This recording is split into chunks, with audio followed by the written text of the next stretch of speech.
তা আমার এমটি হাবিলদার সাদরুল উস্তাদকে ওনার জেলখানাতে প্রেরণ করে।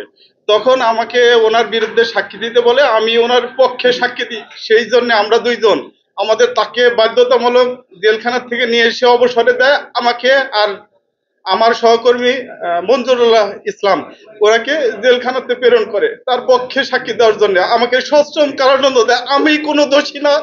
আমি জাতির উদ্দেশ্যে আমি বলতে চাই, আমি 3টা কোম্পানিতে চাকরি করছি, সেখানে আমি চাকরি করতে পারি নাই।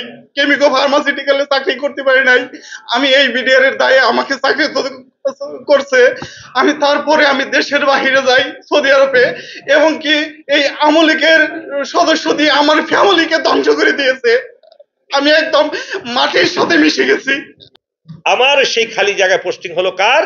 আমার বন্ধু, আমার কোর্সমেট কর্নেল গুলজারের। বুঝতে পেরেছেন? এখন রাখে আল্লাহ, মারে কে। এটা আমার একটা আর্টিকেলও আছে। তখন যদি আমার পোস্টিং ক্যান্সেল না করতেন আমার জিওসি, তাহলে আমার লাশও গুলজারের পরিবর্তে সেখানে আমার খণ্ড বিখণ্ড একদম সেই নৃশংস হত্যার চিহ্ন হিসেবে আমার পরিবার আমাকে রিসিভ করত, হয়তো পুড়িয়ে মারত। সেখানে ভালোকে মন্দকে কোনো বিচার হয়নি, বিচার করে নাই। এই হত্যাকাণ্ড 25 এবং 26 তারিখের হত্যাকাণ্ড ঘটিয়েছে স্বয়ং শেখ হাসিনা ভারতের নির্দেশে। আমি কোনো মিথ্যা কথা বলি না, এখনো বলছি না। হাসিনা এই দেশে এসেছে ইন্ডিয়ার প্রশিক্ষণ প্রাপ্ত হয়ে। 7 বছর তারা 2 বোন সেখানে রয়ের মাধ্যমে প্রশিক্ষিত হয়ে এই দেশটাকে দুর্বল করে দিয়ে, এই দেশে তার বাবার হত্যার প্রতিশোধ নিয়ে আর্মিকে ধ্বংস করে দিয়ে, ইসলামকে ধ্বংস করে দিয়ে ভারতের অঙ্গরাজ্য হিসেবে প্রতিষ্ঠিত করার লিপ্সা নিয়ে, উদ্দেশ্য নিয়ে সেই দেশে এসেছে। 2009 থেকে আজকের এই দিন পর্যন্ত কারাগারে আছেন। তারা যদি দোষী হয়ে থাকেন, সেই দোষের শাস্তি ভোগ করা হয়ে গেছে। আর নির্দোষ যদি হয়ে থাকেন, তাহলে তো তাদের প্রতি চরম অন্যায় করা হয়েছে, তাদের সন্তানদের প্রতি অন্যায় করা হয়েছে, তাদের পরিবারের প্রতি অন্যায় করা হয়েছে।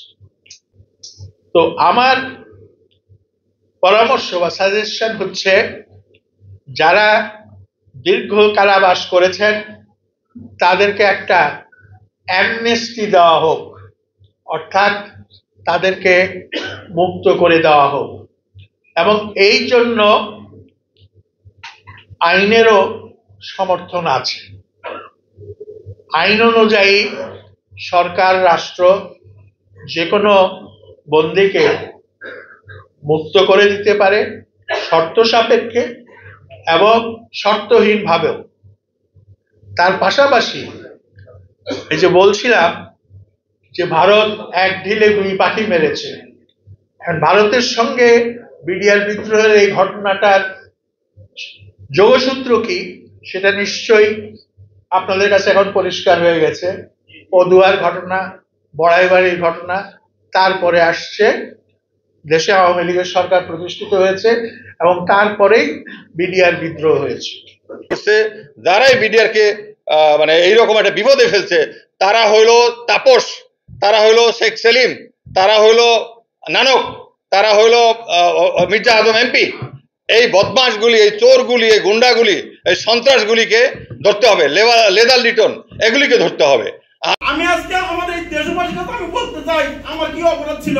আমি তো তৎকালীন কুষ্টিয়া সেক্টরে 32 ব্যাটালিয়নে ছিলাম।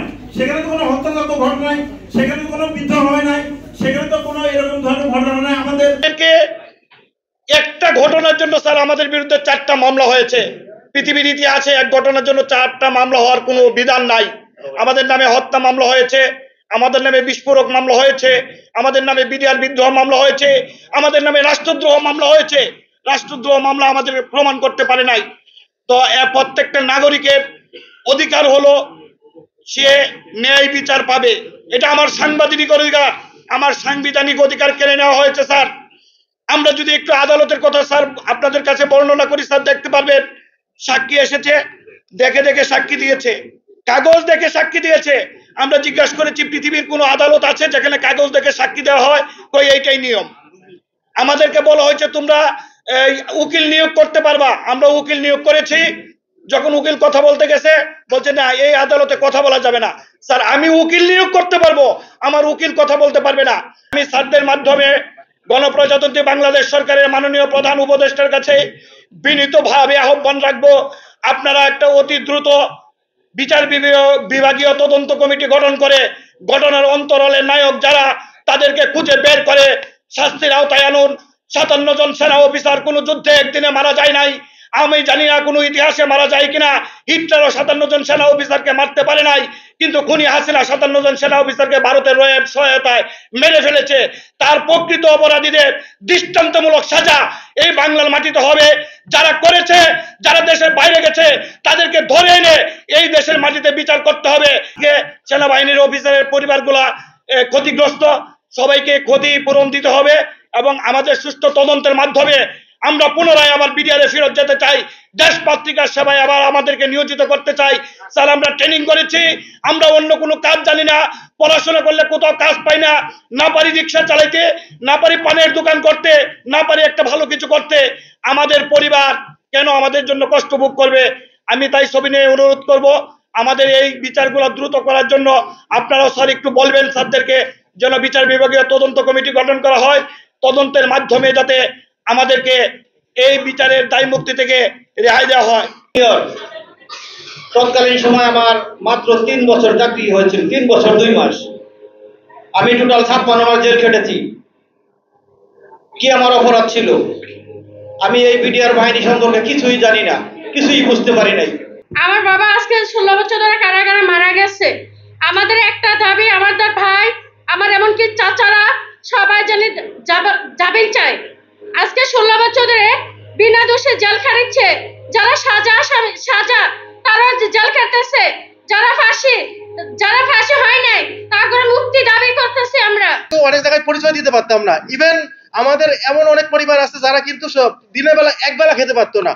যে পরিবারটা আসলে সুখে শান্তিতে বসবাস করতো, সেই পরিবারটা কিন্তু খুব অনায়াসে মানে এমন কোন অবস্থায় যে কোনোদিন একবেলা খাইতো, কোনোদিন অনেক পরিবার আছে খাইতেও পারতো না। কারণ যে তার কিছুদিন পরে আমরা জানতাম, আমার মা জানতো যে আমি বিধবা হয়ে গেছি এবং আমরা জানতাম যে আমরা এতিম হয়ে গেছি। তার কিছুদিন পরে আমরা জানতে পারি যে না, আমার বাবা বেঁচে আছে। হঠাৎ একদিন ফোন আসে যে না, আমি বেঁচে আছি।